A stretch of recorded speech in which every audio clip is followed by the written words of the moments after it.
getting more and more buses.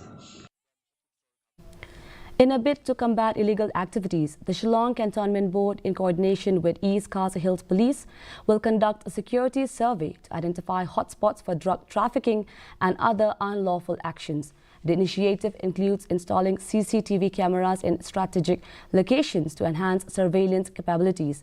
Authorities are also assessing potential funding sources, including smart city funds, to finance the project. The plan will be carried out in phases, beginning with a survey of high-risk areas. Security teams will conduct joint inspections to ensure effective implementation of the project. The goal is to improve public safety and law enforcement within Shillong's cantonment zones.